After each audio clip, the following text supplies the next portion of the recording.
Money is more about behavior than knowledge. At first, this might sound surprising. We're taught that to succeed financially, we need more information, learn investing, understand markets, study economics. And while knowledge is useful, it's not the deciding factor. The real difference between those who build wealth and those who struggle often comes down to how they behave, not how much they know. Think about it. Most people already understand basic financial principles. They know they should save money, avoid unnecessary debt, and invest for the future. This isn't hidden knowledge. It's common sense. Yet many still live paycheck to paycheck, overspend, or delay investing. Why? Because knowing something and actually doing it are two completely different things. Behavior is driven by emotions, habits, and mindset. For example, impulse spending isn't a knowledge problem. It's an emotional response. Someone might fully understand budgeting but still overspend because it feels good in the moment. Similarly, fear can stop people from investing even when they know it's the best long-term decision. They worry about losing money, so they avoid taking action altogether.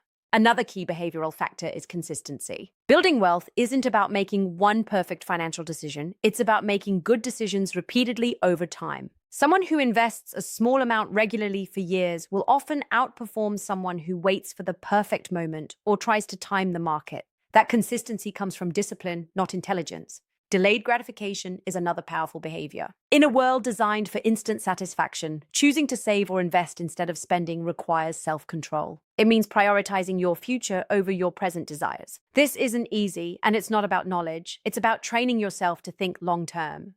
Social influence also plays a huge role. People often spend money to fit in or impress others, even when they know it's not financially wise. This behavior is rooted in psychology, the desire for approval and belonging. Overcoming it requires confidence and clarity about your own goals, not more financial education. Then there's the habit of automation.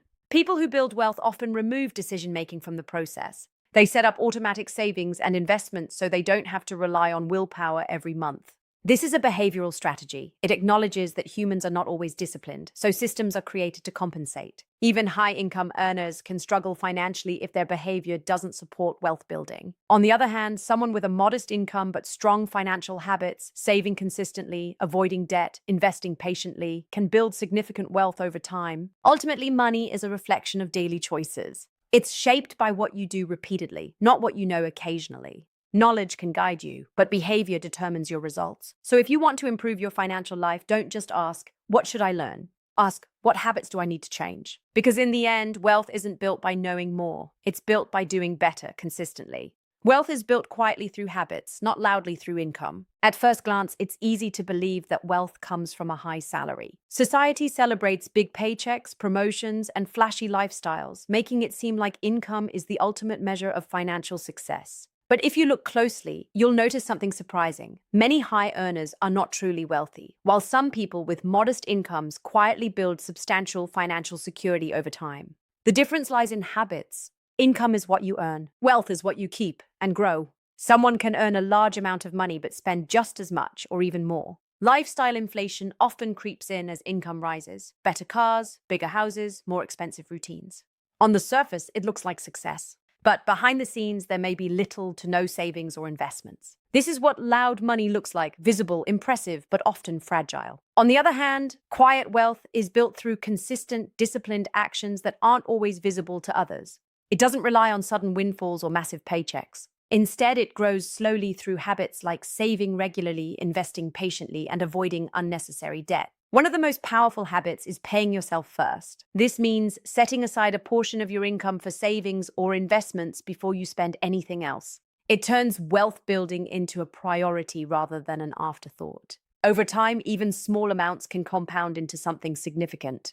Another key habit is living below your means. This doesn't mean depriving yourself. It means making intentional choices about where your money goes. It's about aligning your spending with your values, not with social pressure or temporary desires. People who build wealth quietly are often comfortable saying no to things that don't serve their long-term goals. Consistency is where the real magic happens. Investing a modest amount every month may not feel exciting, but over years, it creates powerful results. This is the effect of compounding, where your money starts generating its own growth. It's not dramatic or immediate, which is why many people underestimate it. But it's one of the most reliable ways to build wealth. Another important habit is emotional control. Financial decisions are often influenced by fear, excitement, or comparison. For example, people might panic and sell investments during market drops or overspend to keep up with others. Quiet wealth builders learn to stay steady. They follow a plan instead of reacting to every change. There's also a mindset shift involved. Instead of asking, how can I earn more? They ask, how can I manage what I already have better? While increasing income is helpful, it's not enough on its own. Without strong habits, more money simply leads to more spending. Perhaps the most important part of quiet wealth is that it's not about showing off. It's about creating freedom, security, and peace of mind. It's the ability to make choices without financial stress, not the need to prove anything to anyone. In the end, income might open the door to wealth, but habits are what keep it growing. Because true wealth doesn't shout, it builds silently, day by day, decision by decision. Thinking rich means thinking long-term, not spending short-term. In today's fast-paced world, we're constantly encouraged to think in the short term. Everything around us is designed for instant gratification, one-click shopping, quick entertainment, and the idea that you deserve to enjoy your money right now. While there's nothing wrong with enjoying life, the problem arises when short-term thinking becomes the default approach to money. Because wealth doesn't grow in moments, it grows over time. Thinking rich starts with a simple shift, moving your focus from immediate pleasure to future benefit. It means asking yourself not just, can I afford this today? But what does this decision cost my future? That question alone can completely change how you handle money. Every financial choice has an opportunity cost. When you spend money today, you're not just losing that amount, you're also losing what that money could have become if it had been saved or invested. For example, a small amount spent regularly on non-essential things might feel harmless in the moment. But over years, that same money, if invested, could grow into something meaningful due to compounding. This is where long-term thinking becomes powerful.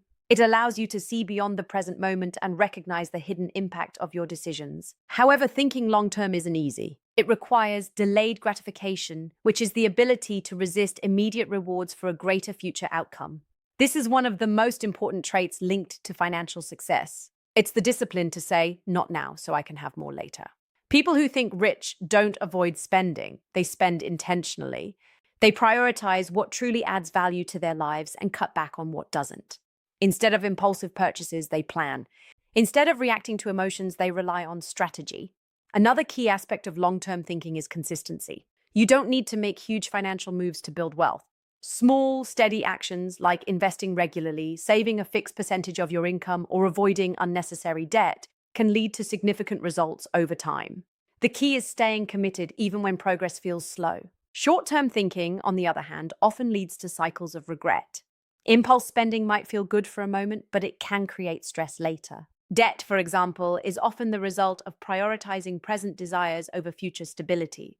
It brings tomorrow's burden into today's choices. Social pressure also plays a role. Many people spend money to match others or to appear successful. But this kind of thinking is rooted in the present, how things look now, rather than how life will feel later. Thinking rich means stepping away from that pressure and focusing on your own long-term goals. It's also about building a vision for your future. What does financial freedom look like to you?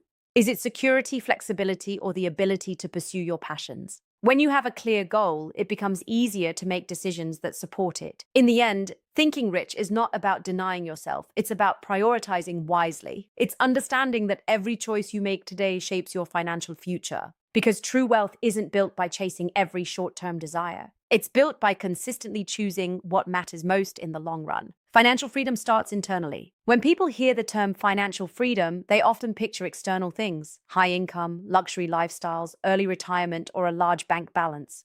It feels like something you achieve out there in the world. But the truth is, financial freedom doesn't begin with money. It begins with your mindset, your beliefs, and your relationship with money. Because before you can control money, you have to understand how you think about it. Everyone grows up with certain beliefs about money. Some people see it as security, others see it as stress. Some believe there's never enough, while others believe money can grow with time and effort. These beliefs shape your financial behavior more than you realize. For example, if you subconsciously believe that money is hard to keep, you might spend it quickly. If you believe wealth is only for lucky people, you may never seriously try to build it. This is why financial freedom starts internally. It's about rewiring those beliefs. One of the first internal shifts is moving from a scarcity mindset to an abundance mindset. A scarcity mindset focuses on lack. I don't have enough. I'll never get ahead. This creates fear-based decisions like avoiding investments or holding on to money without a plan. An abundance mindset, on the other hand, focuses on growth and possibility. It encourages learning, investing, and taking calculated risks. Another important internal factor is self-control. No amount of income can create freedom if spending is uncontrolled. Financial freedom requires discipline, the ability to make decisions that align with your long-term goals rather than short-term emotions. This means resisting impulse purchases, avoiding unnecessary debt, and staying consistent with saving and investing. Emotions play a huge role in money decisions. Fear can stop you from investing. Stress can lead to overspending. Excitement can push you into risky choices. Without emotional awareness, it's easy to fall into patterns that keep you stuck financially. People who achieve financial freedom learn to manage these emotions. They don't eliminate them, but they don't let them control their decisions either. Clarity is another internal foundation. If you don't know what financial freedom means to you, it's hard to reach it. For some, it might mean retiring early. For others, it could mean living without debt, supporting family, or having the flexibility to choose how they spend their time. When your goals are clear, your financial decisions become more focused and intentional. There's also the concept of self-worth. Many people tie their worth to how much they earn or what they own. This can lead to constant comparison and unnecessary spending to prove success. True financial freedom comes when your sense of value is not dependent on external validation. It allows you to make choices based on your needs, not on what others expect. Building better financial habits also starts internally. You don't suddenly become disciplined. You develop discipline through small, repeated actions. Saving regularly, tracking expenses, and investing consistently all begin with a decision to change your behavior from within. External strategies like budgeting, investing, and earning more are important. But they only work when your internal foundation is strong. Without the right mindset, even the best financial plan can fall apart. In the end, financial freedom is not just about having money. It's about having control, confidence, and peace of mind. And that doesn't start in your bank account. It starts in your mind.